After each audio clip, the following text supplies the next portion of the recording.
নতুন দায়িত্বে যেন আরও জ্বলে উঠেছেন নাজমুল হোসেন শান্ত। বাংলাদেশের ৩ ফরম্যাটের অধিনায়ক হওয়ার পর ধারাবাহিকভাবে ব্যাট হাতে দেখিয়ে যাচ্ছেন প্রতিভার পূর্ণতা। অধিনায়ক হিসাবে সর্বোচ্চ সেঞ্চুরির তালিকায় এবার নিজের নাম তুলেছেন একদম উপরের সারিতে। এই তালিকায় এখন ১ নম্বরে রয়েছেন অভিজ্ঞ ব্যাটার মুশফিকুর রহিম, অধিনায়ক হিসেবে যার সেঞ্চুরির সংখ্যা ৫টি। তবে তার একদম পিছনেই রয়েছে আরও ২ জন, সাকিব আল হাসান ও নাজমুল হোসেন শান্ত, যাদের সেঞ্চুরি সংখ্যা ৪টি করে।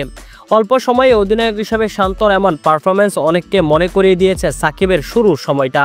তবে শান্ত যে আরও অগ্রাসী এবং স্থির ব্যাটিংয়ে বিশ্বাসী তা বোঝা গেছে তার ইনিংসগুলো দেখেই। শুধু ব্যাট হাতে নয়, অধিনায়কত্বেও শান্ত দেখাচ্ছেন পরিণত মানসিকতা। এই মুহূর্তে শান্তর সেঞ্চুরি সংখ্যা ৪ হলেও তার ফর্ম এবং মানসিকতা দেখে বোঝাই যাচ্ছে এই সংখ্যা আরও বাড়বে। তিনি যদি এভাবে এগিয়ে যেতে পারেন তাহলে খুব শীঘ্রই হয়তো মুশফিককেও ছাড়িয়ে যাবেন। বাংলাদেশের ক্রিকেটের নেতৃত্বের সময়ই বড় ইনিংস খেলার যে সংস্কৃতি তৈরি হয়েছে, শান্ত তার উজ্জ্বল উদাহরণ।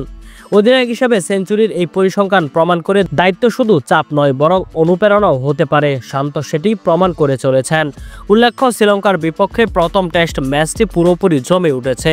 এই ম্যাচ জিততে শ্রীলঙ্কার প্রয়োজন ৩১ ওভারে ২৬১ রান। অন্যদিকে বাংলাদেশের জয়ের জন্য প্রয়োজন ৮টি উইকেট। শ্রীলঙ্কা যদি এই রান অতিক্রম করতে না পারে এবং তাদের উইকেট অক্ষুণ্ণ থাকে তাহলে ম্যাচটি ড্র বলে ঘোষিত করা হবে।